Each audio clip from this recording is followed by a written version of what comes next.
Welcome back, everyone. Today on the Joseph Carlson Show, we're getting into earnings week. This is the Q2 earnings of 2024, a time where we get to see how things are going. We get to check in on our companies, get a bit of a report card of what happened over the past 3 months, learn how much money they made, learn how the business is developing, take a look at the key performance indicators. We also get to get input from our management. Are they doing a good job? And what is their expectations of the future? How do they see things developing over the next 3 months? Earnings season is a time where we can learn a lot about our companies, and it can help inform us on how to position our portfolio. Now, this week, we have a couple important companies. I've highlighted the ones that I think are the most relevant, the most interesting in red. Tomorrow morning, we have ASML. ASML is a high-quality compounding machine. It's a new holding in Dev Kantasarya's portfolio. It's a company that makes highly specialized and incredibly complex machinery. These are machines that are enormous. They cost hundreds of millions of dollars, and they play a small but pivotal role in the creation of semis, in the creation of chips. We also have a lot of financial companies reporting earnings. I'm not going to go over every bank and explain their book value and their valuation. I don't think that's so interesting, but I do want to comment on banks overall and talk about Ally Financial. This is kind of a bank and fintech company and consumer company, so we'll be going over Ally Financial's earnings. Moving on from Wednesday, we get into Thursday where we have TSMC, the juggernaut in chip making. Very important company that has a pivotal role in that entire supply chain. We also have Domino's Pizza. This company is a franchise restaurant company with extremely high margins, not much tangible assets. It's considered a long-term compounding machine, and it's one of the pivotal companies that helped Terry Smith make his name by the compounded returns from this one. Then moving on to Thursday after market close, we have Netflix, which is always an exciting earnings report because Netflix is one of the few real tech companies, a FANG company. It used to be kind of big tech that's reporting earnings by itself. There's no other companies to kind of soften the blow. There's not Google and Microsoft reporting the same day. All the focus and attention Thursday after market close will be on Netflix and nothing else. So Netflix gets nearly 100% of the attention. That makes it very volatile. I'm a big Netflix investor. I'm a fan of the company and the product. So I'll be sharing some thoughts on that one. And then Friday, before market open, we have American Express. This is one that's similar to Visa MasterCard. We'll be going over this one as well. So we have a full week to get into, many exciting companies to cover, and I'll be trying to give some context and insight into what to expect with these upcoming earnings. We'll start things off with Wednesday morning before market open. We have ASML, which is a very high quality company, one that I have had on my watch list for quite some time. This is a company that even Dev Kantasarya, who only has a small amount of companies, just a few of them, he even has a little bit of ASML in his portfolio, which he filters out anything that's not excellent. So ASML is a company that's making it into the portfolios of very high quality investors. Now, what does ASML do? It's a company that makes a very complex machine. These machines use lithography. They're using light to print tiny patterns on silicon, and this is the fundamental step in mass producing microchips. Now, this isn't the only thing they do. They do a couple other things, but this is like the main thing they do. And this may be just one small part of the total chip making process, but this is a critical portion. It's a portion that you can't skip. In order to make the chips, you have to have the lithography machines. If you don't have them, your production's basically shut down. Now, in order to make these machines, it's much easier said than done. And I can't possibly explain all the complexities that go behind this, but there are literally hundreds of thousands of parts to each of these. They cost in excess of $500 million per machine. So if you even think about an NVIDIA chip, an NVIDIA server, that costs somewhere around $30,000, maybe up to $300,000. These machines from ASML cost $500 million plus, and the price is going up. So they are orders of magnitude more complex than almost any other physical machine on Earth. They're literally some of the most complex feats of engineering on planet Earth. So what they've accomplished is remarkable, and they have basically a monopoly on this market. So right now, ASML faces very limited competition. There's no other company on Earth that can replace what they're doing because of their technological advantage, because of the complexity of these devices. They also have very few customers. They have a high customer concentration of sales into the big chip makers like TSMC. And they want to keep these customers happy by always fulfilling their orders on time and keeping their demand. So ASML doesn't want to overprice things. They don't want to make their customers have a big incentive to move over to a competitor. But as we look at this stock, knowing that it's a high quality company, there's a price to pay for every company. And that's my biggest issue with ASML. When I look at this stock, it's undoubtedly been one of the best performing. It's really just been phenomenal. Look at it year to date. It's up 47.9%. So it's been doing incredibly well this year. We go back 1 year, up 40%. We go back 5 years. 5 years, it's up 417%.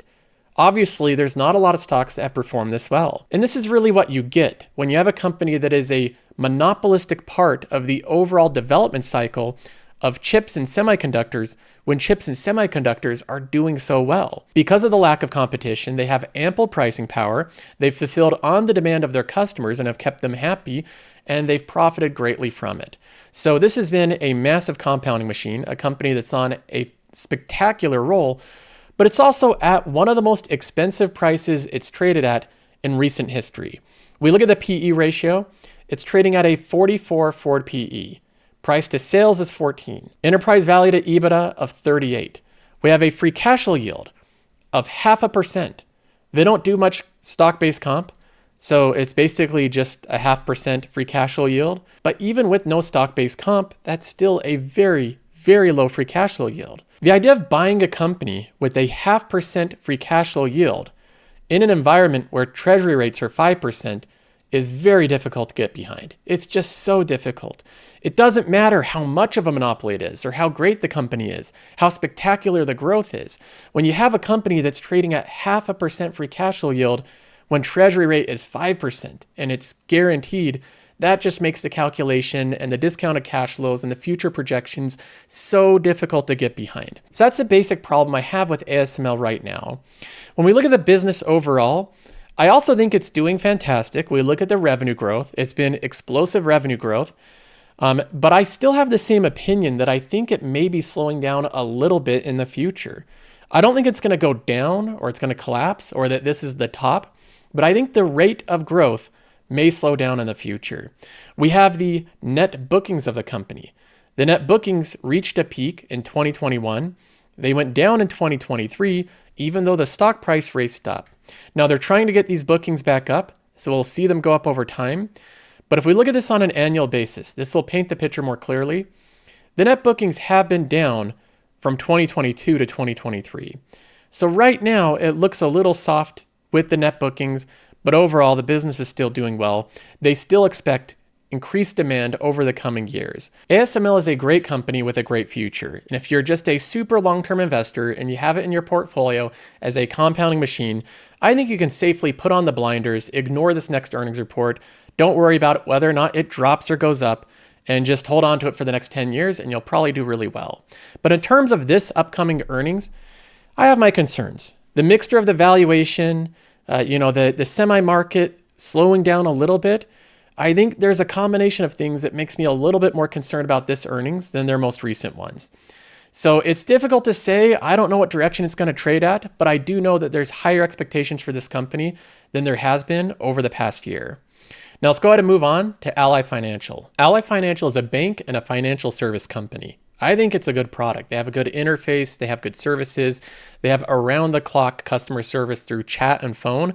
But one of the notable things about this bank is that they don't have any physical branches, or at least they have very limited if they do. It's an online bank.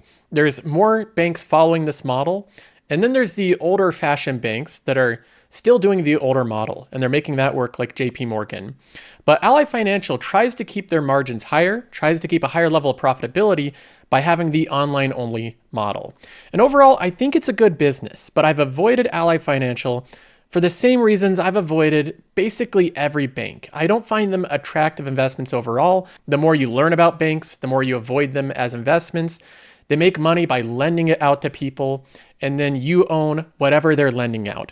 So if they're lending out car loans or used car loans, then that's what you own. You own the car loans that they're lending out. In this case, that's exactly what Ally Financial does. Now, if we look at the stock performance over the past 5 years, the stock chart really resembles the used car market. If you remember, the used car market went up dramatically in 2020. So did Ally Financial stock because they were making a lot of money extending out new loans. They had an increased demand in what they specialize in. So they were doing great. business is booming, and then the used car market starts to go down. Prices start to go down. Ally Financial is doing repossessions, which they lose a little money on. It's true that they're lending out something that they have collateral, but getting the cars back, reselling them, they can lose money in the process of that. So the stock price starts to fall, similar to the used car market. Again, when you're investing in banks, you have to look at what they're lending out, their book, because that's what you're investing in. In the case of Ally Financial, the reason I did not find this company attractive at the time is because I did not find the used car market attractive. Now, we see a bottoming out phase right here in 2023. That's where it got to the very bottom. And then we see the stock start to go up a little bit after that. Overall, if we look at Ally Financial, I don't think it's such a bad buy right now. I really don't. It's come down so much. While the company has been good, they've managed their book well over the past couple of years, and they're at a very low valuation. Even for a company like this, very low valuation of less than a price to book of 1. So there's not much baked into the price here. Expectations aren't very high. If I'm looking at Ally Financial, this is a stock that I would feel fine going into earnings. Now, moving on to Thursday before market open, we get into one of the mega companies here. The large semiconductor company itself, TSMC. The performance of it has just been incredible. There's no other way to say it. Anything in this realm has done well recently, but TSM being in the center of it all, being the funnel in which all of this goes through, has done particularly well. This year it's up 82%. 82% so far this year. The past year it's up 76%. In the past 5 years, up 343%. So it's tripled the market, quadrupled it. Either way, it's just clobbered the market's returns. And that's again because this is the area to be in semiconductors and chips. This is the era of hardware. Now, I do have concerns about TSMC. It's a company that I think is amazing, and I think it's a great long-term hold. I actually like the positioning of TSM more than a company like NVIDIA, because TSM, I think, has more predictable demand over the next 10 or 20 years. They have so many customers, and they're kind of a winner no matter what happens. In all eventualities in the future, I see TSM winning, unless there's some crazy event like a geopolitical event happening with China. Outside of some crazy event like that, I really think TSM is positioned as a company that's central to everything. They're the bottleneck that every other winner has to go through to make their chips. So this is one that I feel fine, any investor, buying into it for the next 10 years, holding on to it, putting on the blinders and ignoring the earnings reports quarter by quarter and just holding this company. But when we look at this quarter, there is a lot of people rotating into these stocks, a lot of funds driving more and more money into these semiconductor companies, into these chip makers. TSM is a big supplier of chips to NVIDIA and Apple, and they are advancing Wednesday after the world's largest third-party chip manufacturer reported a surge in sales. Taiwan Semiconductor dominates the high-end chip manufacturing market, including the 3 nanometer and 2 nanometer chip, and are expected to power the next generation of smartphones. So again, this is a company that it's not just counting on NVIDIA, it's not just counting on Apple. It doesn't really matter. Whatever company happens to be advancing the most powerful chips, TSM's going to make them. So this is why I see this one as a more safe bet or a more predictable company than many other companies in the chip manufacturing process. Most of the best chips in the world get funneled down through TSM. The movement looks like a rotation back into technology hardware stocks after the outperformance of software stocks in June. So we see all of these people moving their money back into chip stocks. They went back into the AI game. They've seen this game before. What's happened in the recent past is chip stocks go up. AI stocks go up. Anything associated with that part of the market is where the money's at. And we've seen this before. Investors and funds want to be wherever the magic's happening. Right now, the magic is happening in chip making. So a lot of investors are pushing into that market. In many cases, the valuations are getting more and more stretched, which I believe, again, puts this into a more dangerous category. We have analysts here pointing out that they believe the market's now getting to a point where it's becoming FOMO and momentum driven. Quote, what I'm learning about investor sentiment and investing in 2024 with AI is that it's FOMO, fear of missing out, driven market.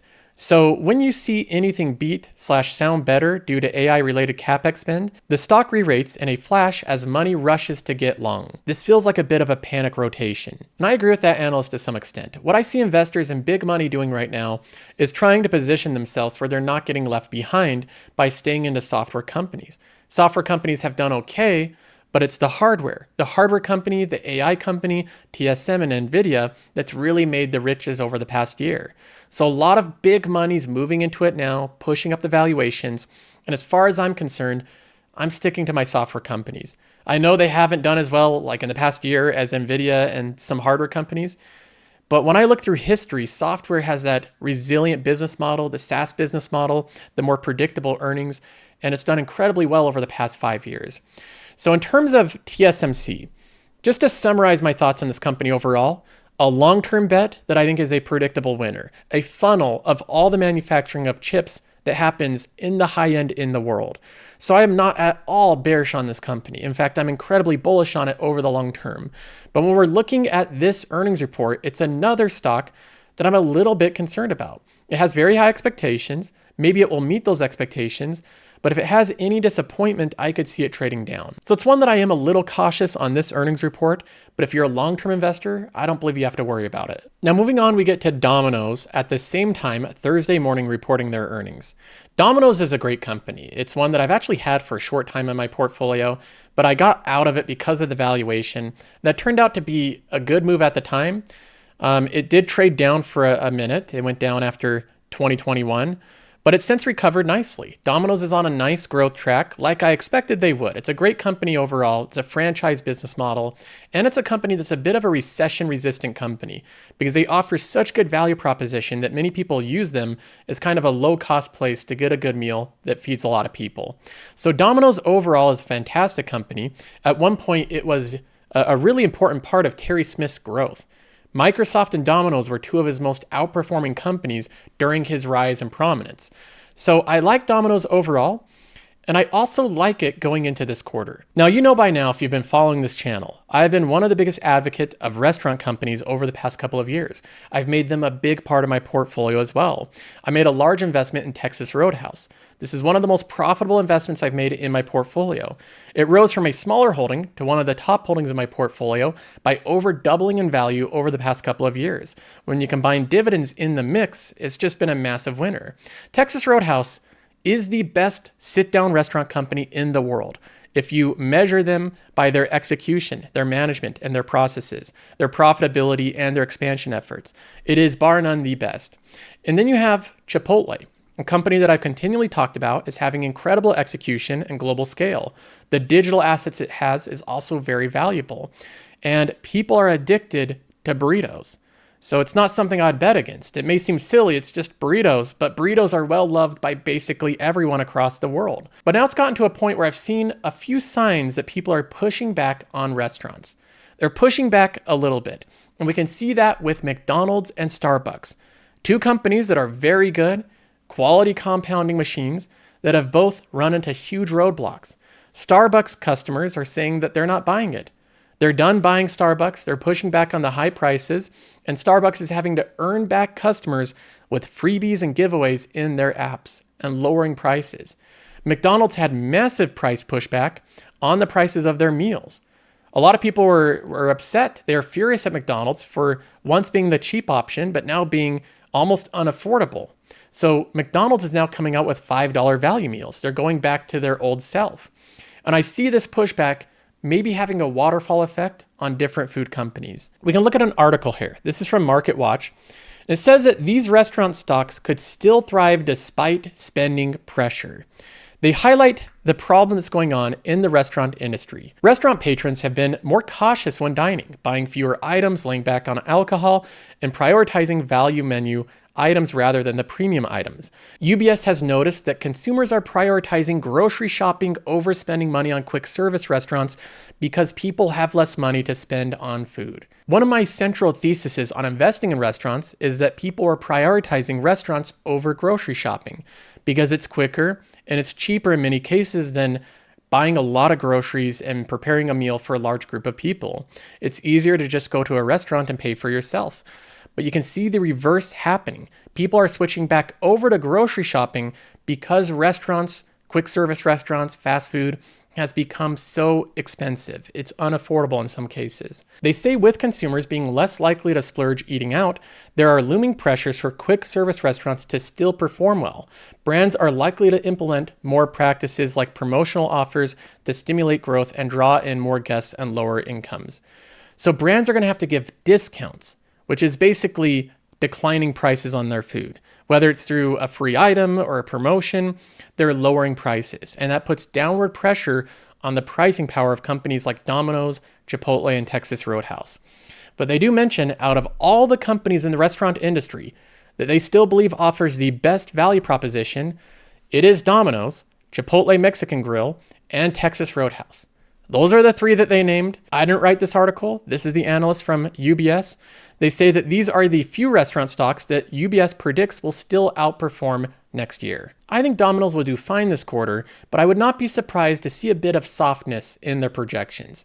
To say that demand is slowing down a little bit, they're having to keep prices lower, not implement price increases, and they may be forced to give out more promos, more goodies to entice customers to continue buying. Now moving on, we get to Thursday after market close.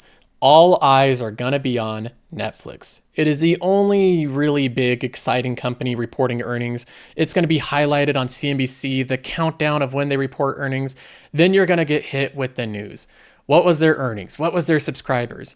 And I have to preface this and warn you ahead of time. Netflix is typically a highly volatile stock on earnings day. It moves up above 10% or down below 10%. It never really stays the same. Some cases it has, but in many cases, in fact, frequently, almost every earnings, it's a volatile one that will move. So don't be shocked if it goes up 10%. Don't be really sad or disappointed if it goes down 10%. That's the stock. That's what it does every single earnings report without fail. And after a while, if you've invested in a company like that for a number of years, you're just used to the volatility. It's like no big deal. So whether or not Netflix goes up or down, I'm not going to be sweating it if it goes down. I won't be emphatically excited if it goes up. It's just business as usual with Netflix. That's what I expect out of this company. I follow their revenue, the growth of their subscribers, the growth of their pricing per region over time, which has a chart like this. It's far more stable and predictable and gradual than their earnings or their stock price would imply. But this is what I'm anchored to.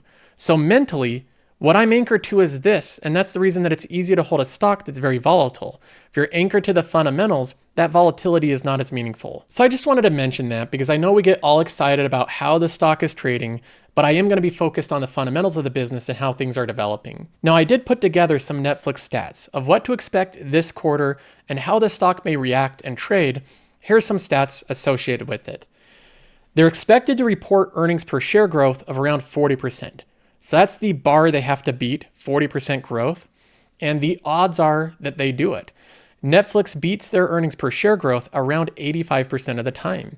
So if you're looking at this statistically, there's an 85% chance they'll beat their earnings per share growth. But remember, with a company like Netflix, investors don't really pay attention to the earnings per share growth as the primary KPI. The primary KPI has been subscriber growth. So even though they beat their earnings per share growth the huge majority of the time, they still have some volatility because of the subscriber growth and the other metrics. If we look at another stat here, out of the last 5 earnings reports, they've traded down 3 of them. So the majority of their earnings reports, the most recent ones, they've traded down after earnings. So based on the stats here, statistically, they have a higher likelihood of trading down after this upcoming earnings than up. So don't be shocked if they trade down after these earnings. And keep in mind, they trade down frequently on earnings day only to recover in stock price the following week. They've also done that routinely. I remember one earnings report from Netflix. It went down 10% on earnings day, and within 1 week, it was right back up to where it was. So there's a lot of options, a lot of trading that creates volatility that makes the stock go down in many cases, and then it will recover over time as people realize the business is okay. So we have 3 major stats there. Now I added in one thing, and this is technically not a stat. This is just personal opinion, so it shouldn't be in this list of stats, but I wanted to add in some personal opinion here. When I look at the content slate over the past 3 months from Netflix, I think it's been pretty weak. They've had a couple decent movies, but they haven't had any groundbreaking series. I don't think they've had any super viral documentaries. And you've had competitors like Max have House of Dragon and some other bigger shows. So by comparison, I think that the content slate has been weak this quarter, which makes me believe it may be a weak quarter. They maybe didn't gain as many subscribers as investors are expecting. Now, it's very difficult to say. Opinions differ, but that's just my opinion. I think we've had a weak slate the past 3 months. The expectations are very high for Netflix right now. I think there's a higher likelihood the stock drops after earnings. When I'm looking at the business, though, I'm assessing it on a long-term basis. I still think business is good. Netflix is growing its revenue in every region. They're growing in subscribers. Right now, it's one of the most free cash flow generative companies in the S&P 500, creating $7 billion of free cash flow last year and expected to do around that much this year. So in terms of the overall business, I still think it's well on track. I'm not selling a single share, but I would not be surprised if going into this week, it trades down after earnings. Now, moving on to this Friday, before market open, we have American Express reporting their earnings. This is one that I'm asked about frequently because I own MasterCard, but I don't own Visa. I don't own Discovery. I don't own American Express. So why do I not own American Express, but I own MasterCard? The reasoning was simple. I think all of these companies in this basket are great companies. American Express is a compounding machine. I think even Discovery is good. I think Visa is amazing. I think it's a very, very good company. And then there's MasterCard, the one that I own a huge amount of. The reason that I selected MasterCard above all of these other great options is MasterCard had a little bit faster international growth. It's just growing across the world a little bit faster. They've executed really well. And MasterCard has a dominant market share. Only next to Visa are they the biggest player. So Visa is slightly bigger, especially in the US, but MasterCard is massive internationally. So the combination of a dominant market share and fast growth made me go into MasterCard. That was the basic reasoning there. But having said that, American Express is a great company, and I've never been bearish on this company. In fact, I think American Express is really good. One of the key differences with a company like American Express than Visa and MasterCard is American Express is a more fully fledged service company. It's not just a network. MasterCard, if you're looking at this one, or Visa, these are financial network companies that network together banks, customers, and merchants. They network all of these parties together with their digital network, and they offer services on top of that. They also offer a lot of other financial services and even just like technology services, things like knowing your customer, fraud detection. They offer all of their data as subscription services as well.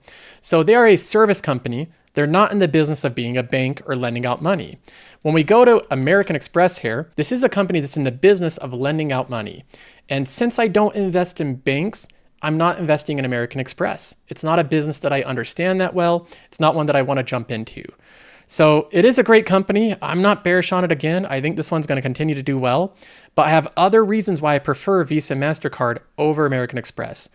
Now, looking at this one, it's actually performed really well this year. It's up 29%. So investors have done great in it. If we look over the past 5 years, it's up 90%. Again, it's just done incredible. And when I look at American Express, my thoughts are pretty simple. I think the company will continue to do well. The customer they have is typically more stable, higher income, more resilient to downturns. So I think they'll do well even if there's concerns about a recession.